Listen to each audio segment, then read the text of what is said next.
दोस्तों मिजोरम के मुख्यमंत्री हैं श्री लालदोमा जी। जी हाँ दोस्तों, एक बार फिर ये न्यूज में बने हुए हैं अपेरेंटली फॉर रॉन्ग रीजंस। जी हाँ, इससे पहले भी आपको याद होगा मिजोरम के सीएम ने कुछ बयान दिए थे ऐसे जिसमें कुछ इस तरफ इशारा किया गया था कि वो भारत से अलग होके एक ग्रेटर जोलैंड बनाना चाहते हैं। अब दोस्तों उसके बाद वापस से कुछ ऐसा हुआ है जैसा आप यहाँ पे मीडिया में देख सकते हैं। म्यांमार के जो चिन रिबल्स हैं उनको यूनाइट किया गया है मिजोरम के सीएम के द्वारा अपने ही ऑफिस में, जैसा आप यहाँ पे तस्वीर भी देख सकते हैं। मिजोरम के सीएम लालदोमा जी यहाँ पर आप इनको देख रहे हैं। यहाँ पे दोस्तों ये म्यांमार में काम करने वाले जो रिबेल ग्रुप्स हैं, दोनों के दोनों ही चिन रिबेल ग्रुप्स हैं, दोनों के बीच में सलाह कराते हुए और प्रयास ये है कि अब आप एक साथ मिल के मिलिट्री हुंता के खिलाफ काम कीजिए। जी हाँ दोस्तों, इनको एक सिंगल ऑर्गेनाइजेशन में भी मर्ज किया गया है इनके द्वारा। अब दोस्तों यहां पर सवाल ये उठता है, सबसे पहला, ये कार्य यदि भारत से किसी को करना होता तो ये तो मिनिस्ट्री ऑफ एक्सटर्नल अफेयर्स का कार्य होता, नेशनल सिक्योरिटी एडवाइजर होते, एमईए होते, है ना, पर्दों के पीछे बैक चैनल में कहीं पर हो रहा होता। लेकिन इस प्रकार से खुलेआम मिजोरम के सीएम के द्वारा यह किया जा रहा है। दूसरा यहां पे और एक बहुत ही अहम सवाल यह है कि मिजोरम के सीएम जो इससे पहले भी ग्रेटर जोलैंड की बात कर चुके हैं, एक बहुत बड़ा सेंटीमेंट है मिजोरम में जोलैंड का, तो क्या वो जोलैंड वापस से बनाने के लिए चिन ग्रुप्स जो कि म्यांमार में काम कर रहे हैं उसके लिए क्या उनकी यूनिटी की जा रही है? तो क्या भारत के लिए यह चिंता की बात है कि एक चिन यूनिटी हो चुकी है और अब बाकी भी इसी प्रकार से यूनिटी होगी और फिर ग्रेटर जोलैंड शुरू होगा? दोस्तों यहां पे अगर आप डिटेल्स में जाएं तो चीजें बड़ी मर्की हो रही हैं, समझ ही नहीं आ रहा लालधोमा जी हीरो हैं या विलन है, क्या हो रहा है यहाँ पे। आइए जरा इसको डिटेल में समझते हैं। सबसे पहले दोस्तों हम जरा बात करते हैं इन्होंने इससे पहले क्या किया था जिस वजह से ये न्यूज में थे। दरअसल दोस्तों ये बात है 2 सितंबर 2024 की।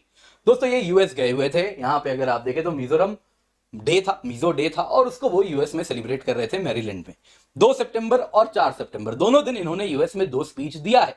दोनों में दोस्तों कुछ अंतर है। पहला जरा सुनिए 2 तारीख वाले न्यूज के बारे में। मेन ऑब्जेक्टिव ऑफ जोरो मूवमेंट जो 1988 में हुआ, उसका मतलब था, उसका पर्पस था जो का रीयूनिफिकेशन हो विद इन इंडिया।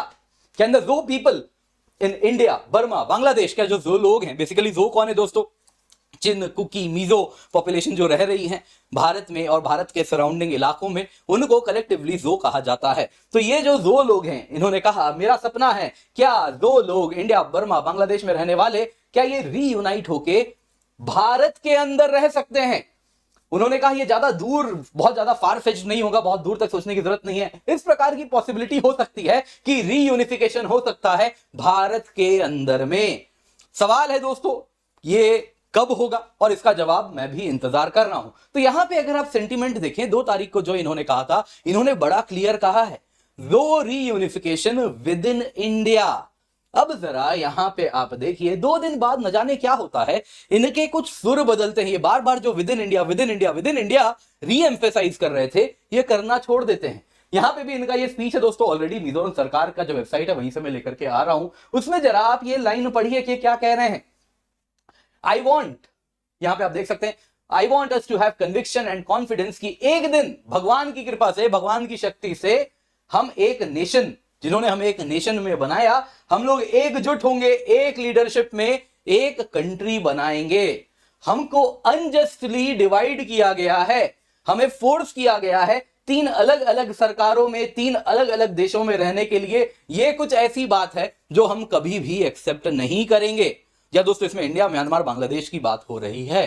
तो क्या यहां पे जो इनके सुर हैं इसी को पकड़ा जाता है, कहा जाता है कि this is something against India. ये भारत से अलग होने की बात कर रहे हैं कि क्या जो जोलैंड बन रहा है उसमें कह रहे हैं कि इंडियन गवर्नमेंट में भी जो लोग रह रहे हैं क्या वो गलत है। तो बाद में इनसे काफी सवाल पूछा गया 2 दिन बाद ऐसा क्या हो गया, तो इन्होंने कहा, इन्हीं के ऑफिस से किसी ने कहा कि देखिए मैं हमेशा से यूनिटी अंडर इंडिया की बात करता हूं और यही है वो। तो इस मुद्दे को अगर आप बड़ा कर रहे हैं तो 2 दिन पहले मैंने क्या कहा है जरा उसको जानिए, जरा उसको समझिए। तो दोस्तों यहां से हमें यह पता चल रहा है बड़ा ही ग्रे है, बड़ा ही ग्रे है। अब दोस्तों ये इतनी ज्यादा चिंता की बात क्यों है, क्योंकि कुछ समय पहले, इनके स्पीच के पहले अगर आप देखें तो यहां पे western conspiracy to create a new nation, जी हां, शेख हसीना जी ने कहा था, है ना, महीने हुए थे बस उनको निकाले जाने के, कुछ महीने पहले उन्होंने कहा था कि अगर मैं मान जाती जो अमेरिकन कॉन्स्पिरेसी है ग्रेटर क्रिश्चियन लैंड बनाने की इस इलाके में, जहां पे आप देखें तो पूरा मिजोरम, वैसे ही पार्ट्स ऑफ मणिपुर, वैसे ही चिन स्टेट ऑफ म्यांमार और चिटागोंग डिवीजन ऑफ बांग्लादेश, उनके इलाकों को मिला के एक बड़ा सा नया कंट्री बनाने का सपना यूएस देख रहा है। उन्होंने व्हाइट मैन से जिसे संबोधित किया था, अगर मैं वो मान जाती तो आज ये सब हो जाता, मैं गद्दी में बनी रहती। और पैरेलली वो भी कह रहे हैं यूएस में ही जाके। तो दोस्तों कान तो खड़े होंगे, कहीं ना कहीं चिंता की बात तो होगी। अब जरा देखते हैं इन्होंने नया क्या कहा है। जरा आप यहां पे देखिए दोस्तों, जो नया इन्होंने किया है उसके पहले जस्ट कुछ महीने पहले की बात है, 29 फरवरी, आप कुछ दिन पहले की बात है, 29 फरवरी आप देख सकते हैं। मिजोरम असेंबली ने क्या किया है, इन्होंने कहा है कि म्यांमार के साथ जो बॉर्डर फेंसिंग हो रही है मिजोरम की, वो हम नहीं होने देंगे।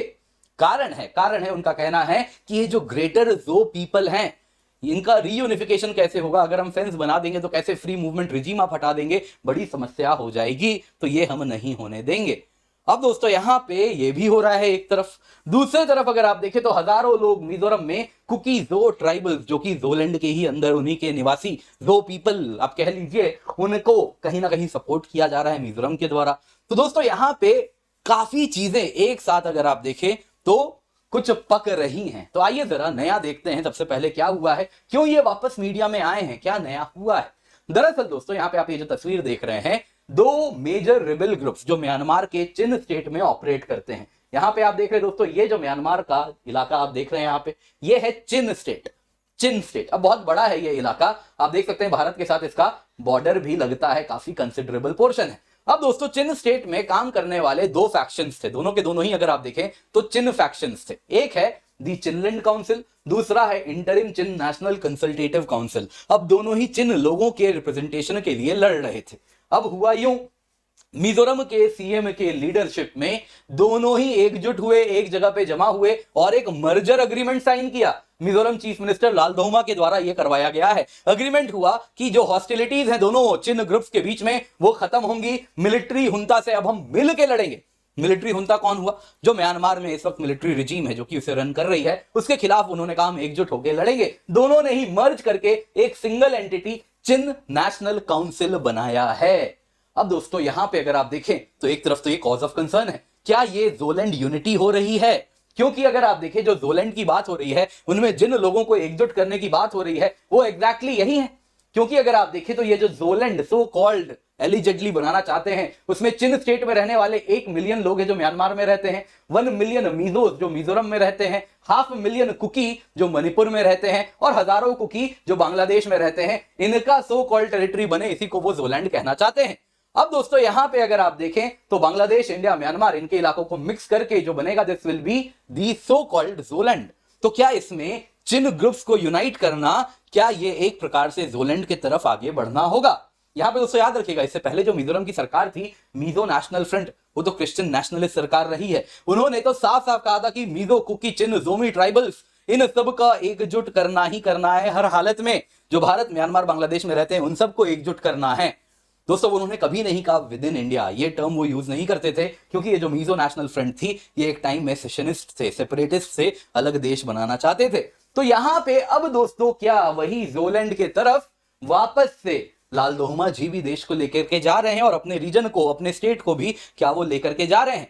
दोस्तों यहां पे एक तरफ तो ये है जिस वजह से this is a cause of concern, लेकिन दूसरी तरफ ये भी लग रहा है कि इसके पीछे एक बिगर प्ले भी हो सकता है। भारत ने दोस्तों एक बात समझी है कि मिलिट्री हुंता के भरोसे आप छोड़ देंगे म्यांमार को तो कुछ नहीं होने वाला। हमने बहुत टाइम मिलिट्री हुंता के भरोसे छोड़ दिया, लेकिन इंडियन बॉर्डर को स्टेबलाइज नहीं कर पाए। आज मिलिट्री हुंता केवल कुछ इलाकों में कंट्रोल में है जो आप ऑरेंज कलर में देख रहे हैं, बाकी नीले इलाके जहां जहां देख रहे हैं वहां पे ऐसे ही अलग अलग रेजिस्टेंस हैं जो कि कंट्रोल में है। कहीं पर अगर आप देखें तो इस प्रकार से आप देख सकते हैं दोस्तों, चिन में चिन नेशनल फ्रंट यहां पे है, यहां पे अराकान आर्मी कंट्रोल में है। तो इस प्रकार से अलग अलग जगहों पे अलग अलग इस प्रकार के एलिमेंट्स हैं जो कि रिबेल्स हैं, जो कि कंट्रोल कर रहे हैं। और भारत सरकार समझ रही है कि यदि हमें अपने बॉर्डर्स को स्टेबलाइज करना है तो हम मिलिट्री हुंता के भरोसे नहीं, हमको इन्हीं के साथ, अराकान्स के साथ, चिन्स के साथ डायरेक्टली संपर्क करना होगा, उनसे कहीं ना कहीं कोऑर्डिनेशन करना होगा। दोस्तों मिजोरम में भी जो सिक्योरिटी थ्रेट है वो कंटिन्यूअसली लूम करते रहते हैं अगर चिन स्टेट अनस्टेबल रहता है म्यांमार का। तो यहां पे दोस्तों अगर आप देखें तो इसीलिए चिन ग्रुप्स को यूनिफाई किया गया है, एक यूनिफाइड चिन रेजिस्टेंस फोर्स बनाया जा रहा है जो कि चिन स्टेट को डिफेंड करेंगे। जो आर्म्ड विंग्स हैं इन ग्रुप्स के, ये करंटली स्ट्रेटेजी डिस्कस कर रहे हैं कि कैसे एक यूनिफाइड चिन रेजिस्टेंस फोर्स हो जो म्यांमार के मिलिट्री हुंता के खिलाफ लड़ेगी। अब दोस्तों इसकी लीडरशिप मिजोरम के सीएम कर रहे हैं।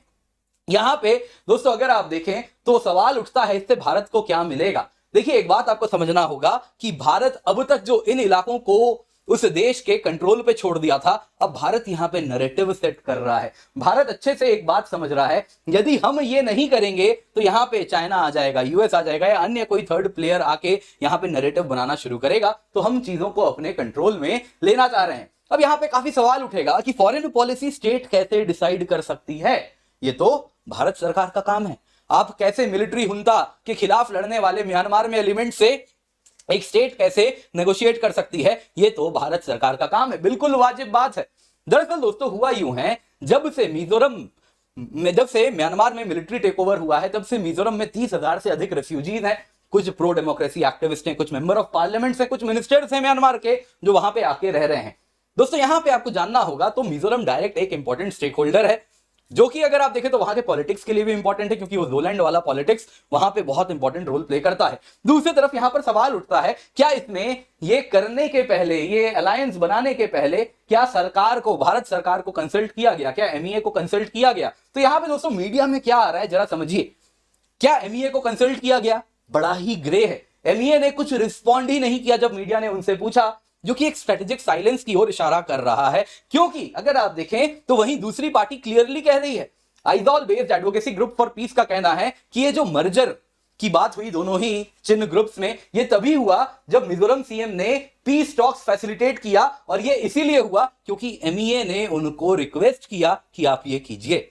दूसरी तरफ मिजोरम के लेजिस्लेटर हैं, पुंटा साहब हैं, पुंटे जी हैं, इन्होंने बड़ा ही क्लियरली कहा, जो कि पॉलिटिकल एडवाइजर भी हैं चीफ मिनिस्टर को, इन्होंने हिंदुस्तान टाइम्स को कहा है, नाम लेके कि मेरा नाम लेके छाप देना, हमने जो किया है ये तब किया है जब मिनिस्ट्री ऑफ एक्सटर्नल अफेयर्स ने हमें कहा था करने के लिए।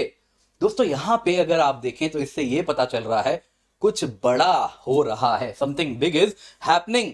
कहीं ना कहीं अगर आप देखें तो एक तरफ तो हम ये अच्छे से समझ रहे हैं कि चिन्ह को अपने कंट्रोल में लाना होगा। वो जो चिन्ह हैं उनको यदि हम छोड़ देंगे तो कहीं ना कहीं यहाँ पे चाइना या अमेरिकन, आपको मालूम ही है ना, वो व्हाइट मैन आ जाएंगे, जो कि so called Christian nationalism US में भी लाना चाह रहे हैं, और वो सारी चीजें वो यहां भी एक्टिव हो जाएंगे, तो कहीं ना कहीं हमसे दूर करने का प्रयास करेंगे। तो यहां पे भारत समझ रहा है कि इनको अपने फोल्ड में लाओ, इनकी लीडरशिप लो। दोस्तों, क्या कुछ वैसा हो रहा है? उम्मीद तो की जा रही है यहां पे दोस्तों, लेकिन एक डर भी है। आप आज चिन्स को मजबूत कर रहे हैं, चिन्स कल को पावरफुल फोर्स बन जाएंगे म्यांमार में, तो कल को वही क्या मिजोरम और मणिपुर में भी इंटरफेयर करना स्टार्ट करेंगे? कहेंगे कि नहीं जी, हमारे फोल्ड में लेके आओ, एक सिंगल जोलैंड बनाओ, इंडिपेंडेंट कर दो। तो ये दोस्तों हमेशा से आप देखें तो एक खेल रहेगा सांप सीढ़ी का, कौन जो मजबूत रहेगा वही नैरेटिव बनाता रहेगा। तो यहां पे एक बात समझिए, अगर आप भारत सरकार के माइट से लड़ेंगे तो आप सक्सेसफुल नहीं होने वाले। इस इलाके में पूरा का पूरा लैंडलॉक टेरिटरी है, हर चीज के लिए आपको भारत सरकार की मंजूरी तो चाहिए ही। तो भारत सरकार इसी प्रकार से यहां पे खेला करेगी कि सामने वाली पार्टी इतनी मजबूत ना हो जाए कि कल को मेरे सर पे बैठ जाए, है ना। वो बहुत जरूरी होता है, कैरेट एंड स्टिक। और तीसरा होता है कंट्रोल। कंट्रोल अपने हाथ में रखना बेहद इंपॉर्टेंट होता है। तो genie may be out of the bottle, लेकिन भारत सरकार डेफिनेटली कंट्रोल में चीजों को रख रही होगी। अब दोस्तों जरा समझते हैं क्या हो रहा है मिजोरम में। जब मैं ये कह रहा हूं कि लग रहा है, मानो जैसा प्रतीत हो रहा है ना, कि मिजोरम सीएम कुछ greater play at so called, है ना, वो जोलैंड बनाना चाह रहे हैं, भारत से अलग होना चाह रहे हैं, वैसा नहीं लग तो एटलीस्ट ऐसा ही रहा है। जरा मिजोरम सीएम के बारे में आप देखिए।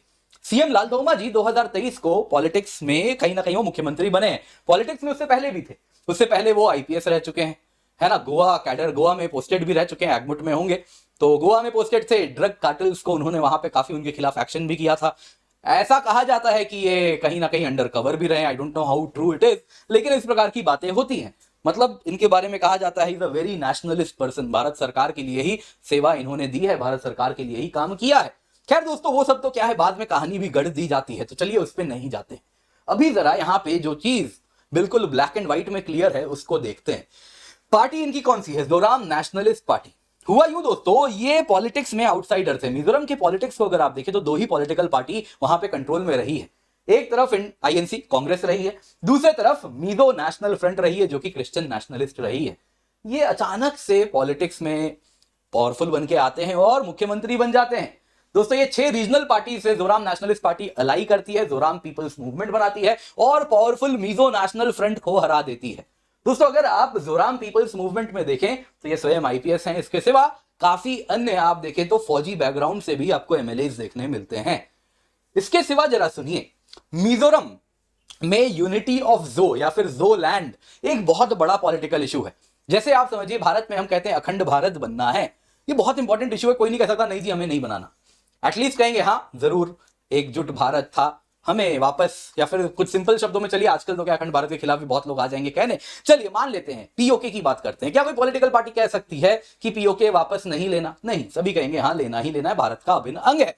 तो कुछ वैसा ही वहां के पॉलिटिक्स में भी जो वाली यूनिटी का कंसेप्ट है। आप कुछ भी कर लीजिए, वहां पे जो यूनिटी को आप अलग नहीं कर सकते वहां के पॉलिटिक्स से। तो यहां पे जरा समझिए अब तक ये जो यूनिटी की पॉलिटिक्स कैसे होती थी। ये जो मिजो नेशनल फ्रंट थी ना, ये सेशनिस्ट भी रह चुकी है। एक टाइम में भारत से अलग भी होना चाहते थे, लड़ाई भी की है, इंसर्जेंसी भी हुई है, फिर वापस पॉलिटिक्स में इनको लाया गया, डेमोक्रेसी का हिस्सा बनाया गया जैसा भारत में होता है, और फिर ये पावर में भी रहे सालों साल। अब दोस्तों अगर आप देखें तो इनको रिप्लेस करके आ गए हैं यहां पे लालधोमा जी, जो कि जोराम नेशनलिस्ट पार्टी अपनी लेकर के आए हैं, जेडपीएम बना के मणिपुर मिजोरम में सरकार चला रहे हैं। और इनका बड़ा क्लियर स्टैंड रहा है, जो की यूनिटी होगी विद इन इंडिया। 2 तारीख को आपने सुना था, इन्होंने बार बार within India within India within India कहा है। 4 तारीख को मानो जैसे कुछ हुआ, इन्होंने शब्द बदले हैं, लेकिन इससे पहले भी ये विद इन इंडिया जो यूनिटी की बात करते रहे। अब दोस्तों याद रखिएगा 4 तारीख तक क्लियर नहीं था ट्रंप आने वाले हैं, बाइडेन आने वाले हैं, कौन आएंगे। तो at times politicians have to play to the audience, बहुत सारी चीजें करनी पड़ती हैं। पॉलिटिक्स इसीलिए डर्टी गेम कहा जाता है, चीजें इतनी ब्लैक एंड व्हाइट नहीं है, सब कुछ कहीं ना कहीं अलग अलग शेड्स ऑफ ग्रे में चलती रहती हैं। तो यहां पे दोस्तों इनका स्टैंड इससे पहले भी बड़ा क्लियर रहा है कि दो unity has to be within the India. इन्होंने भी कहा है कि जो अलग अलग देशों में रहते हैं सबको इंडिया के फोल्ड में लेकर के आएंगे, दो यूनिटी करेंगे। उसके बाद क्या होता है दोस्तों, यहां पे अगर आप देखें तो मिजोरम में एक तरफ ये आते हैं, दूसरी तरफ अभी रिसेंटली जनरल वीके सिंह को यहां पे गवर्नर बना के भेजा जाता है। जनरल वीके सिंह आप भी जानते हैं, मैं भी जानता हूं, बड़े ही अगर आप देखें तो भारत में अगर आप देखें तो काफी रेप्यूटेड पर्सन है, फौज से जनरल रह चुके हैं फौज में, और उसके बाद पॉलिटिक्स में भी रह चुके हैं, मिनिस्ट्री ऑफ एक्सटर्नल अफेयर्स में अगर आप देखें तो बहुत बड़ा रोल इनका रहा है, एमईए में ही रहा है। जी हाँ, उन्हीं को यहाँ पे गवर्नर बना के भेजा गया। और जब ये गवर्नर बन के आए, इनको अगर आप देखें तो बड़े ही रिस्पेक्ट के साथ गार्ड ऑफ ऑनर देते हुए वहां पे लिया गया। और इनको अगर आप देखें तो लालधोमा जी भी स्वयं आए। तो यहाँ पे एक चीज दिख रही है कि there is something which is happening, dots तो कनेक्ट हो रहे हैं, कुछ ग्रेटर थिंग एट प्ले हो रहा है। मणिपुर में भी आप देखें वैसे ही गवर्नर साहब जो नए गए हैं, वहां पे सरकार भी हटी है, बहुत सारी चीजें हो रही हैं। मानो जैसे मणिपुर, मिजोरम, इन सब में हम कुछ खेल तो कर रहे हैं। ये सही टाइम हमें लग रहा है कि अब जो वेस्टर्न इंटरफेरेंस था वो भी अब वैसा नहीं रहने वाला है। तो अभी कहीं ना कहीं हम फ्रंट फुट में आगे बढ़ रहे हैं इस पूरे इलाके में। और उसी के तहत मानो जैसे लालधोमा जी ने भी वहां पे जो चिन्ह ग्रुप्स हैं उनके साथ भी वहां पे सुलह वगैरह उन्होंने कराई है। यहां पे दोस्तों जैसा मैंने आपको बताया था, अभी आप में से कई लोग कहेंगे मिजोरम असेंबली ने यूनानिमसली अडॉप्ट किया कि फेंस मत कीजिए इंडिया म्यांमार बॉर्डर। कारण वही है, ये जो जोलैंड यूनिटी का कंसेप्ट है ये इतना इंटीग्रेटेड है वहां के पॉलिटिक्स में कि आप आज रूलिंग पार्टी में हो या अपोजिशन में हो, आप सबको एकजुट होकर करना ही पड़ता है। जैसे ये जो पीपल वाला डिमांड था, इनका कहना था कि अगर आप वहां पे फेंस बना देंगे मणिपुर और म्यांमार बॉर्डर में, तो हमारे भाई जो बॉर्डर के उस तरफ रहते हैं उनका क्या होगा, उनके साथ हम कैसे मर्ज करेंगे। तो दोस्तों ये बात है। तो यहां पे अच्छी बात क्या है, अगर आप पहले की पार्टी देखते तो उनके लिए तो एक अलग कंट्री में यूनिटी थी, लेकिन इनके लिए unity is with in the ambit of India, जो इन्होंने अगर आप देखें जैसा मैंने बताया 2 तारीख की स्पीच को आप जाके पढ़ सकते हैं। तो अब सवाल उठता है जहां से हमने स्टार्ट किया था, हीरो है या विलेन है। देखिए दोस्तों चीजें बड़ी ग्रे हैं, खाली इतना पता चल रहा है कोलैबोरेशन हो रहा है, कोऑपरेशन हो रहा है। चिन्स और कुकीज को इंडिया अपने फोल्ड में लेके आना चाह रहा है। हमें मालूम है यदि उनको हमने इग्नोर कर दिया और कह दिया मिलिट्री हुंता से अपना देख लो, तो मिलिट्री हुंता के खिलाफ उनको सपोर्ट करने के लिए चाइना भी आएगा और वहीं पे यूएस बैक्ड ग्रुप्स भी आएंगे जो अपने साथ डेमोक्रेसी है ना, फ्रीडम ऑफ स्पीच लेकर के ऊपर से बॉम्ब से गिराते हैं, वो सब भी आ जाएंगे। तो हम समझ रहे हैं यहां पे हमें लीडरशिप लेनी होगी एंड चिन्स एंड कुकीज को इनसे ही कहीं ना कहीं कम्युनिकेट कराया जा रहा है, ऐसा प्रतीत हो रहा है। सीएम लालधोमा जी देखिए दोस्तों अचानक से पॉलिटिक्स में इस प्रकार से जीत के आए, एक नई पॉलिटिकल पार्टी जीत जाए और सीधा मुख्यमंत्री बन जाए, ये तभी हो सकता है। देखिए पॉलिटिक्स इतना आसान नहीं होता, पॉलिटिक्स में आपको काफी इंफ्लुएंशियल बनना पड़ता है, पैसा भी लगता है और पॉलिटिकल मसल भी चाहिए होता है। ये तभी होता है जब बाहर से आपको कोई पार्टी आके सपोर्ट कर दे, कोई आए जो आपके साथ खड़ा हो। अब दोस्तों ये कौन है, ये तो किसी को भी नहीं मालूम है, क्योंकि इतना मालूम है कि जो मिजो नेशनल फ्रंट थी वो एनडीए की भी अलाइड थी, यानी बीजेपी के साथ भी अलाइड रह चुकी है, कांग्रेस के साथ भी रह चुकी है। जब जैसा मतलब रहता है, एट द सेम टाइम अगर आप देखें तो अगर विद इन दी स्टेट कहीं पे बीजेपी के साथ अलाई है, और वैसे ही अगर आप ऑटोनोमस काउंसिल्स की बात करें तो उसमें अलग कहानी हो जाती, कांग्रेस के साथ अलाइड है। तो यहां पे क्या कोई एक नए पॉलिटिकल पार्टी को बाहर से बैठाया गया, क्या बड़ा रोल हुआ, क्या कुछ वैसा हुआ? तो मैं तो बस इशारा ही कर सकता हूं। तो लग रहा है मानो जैसे ये बहुत अहम अपैरेटस, बहुत अहम रोल फुलफिल कर रहे हैं। बाकी क्या है, हीरो या विलन, ये तो तभी पता चलेगा, या तो जब सही समय आएगा या एमईए ही कुछ क्लैरिफिकेशन इस पे दे दे। तब तक के लिए दोस्तों चीजें ग्रे हैं। जैसे पिक्चर में होता है हीरो है विलन है, रियलिटी वैसा नहीं होता। रियलिटी में चीजें बड़ी ग्रे होती हैं, सब कुछ शेड्स बीच के होते हैं, कोई थोड़ा हीरो भी होता है, थोड़ा विलन भी होता है। तो क्या है, समय बताएगा। बाकी आप क्या समझते हैं, हीरो या विलन, कमेंट करके अवश्य बताइएगा। वीडियो शेयर करना ना भूलें। बाकी याद रखिए, आपके लिए 22,999 रुपए में हम 15 महीने का सब्सक्रिप्शन लाए हैं। फ्लैट 60% ऑफ है, आप जरूर जुड़ें। Complete GS, complete CSAT, prelims test series, mains test series with evaluation आपको मिल रहा है। 1-on-1 मेंटरशिप भी आपको मिल रही है, अब जरूर जुड़ जाएं। इसके सिवा सीसैट का भी बैच आपके लिए हम लाए, बड़े ही अफोर्डेबल प्राइस पे है, जरूर जुड़िए 2,999 रुपीज में। इसके सिवा दोस्तों 2026-2027 के लिए हिंदी इंग्लिश में हमारे नए नए बैचेस चल रहे हैं, आप सभी इसका हिस्सा अवश्य बने, इसका फायदा अवश्य उठाएं। बाकी Unacademy all India prelims mock test है 9 मार्च 2025 को, जरूर जुड़ जाएं। जीएस पेपर भी और सीसैट पेपर भी दोनों ही आपके लिए हम लाए हैं, आप देख सकते हैं, तो जुड़ना बिल्कुल भी ना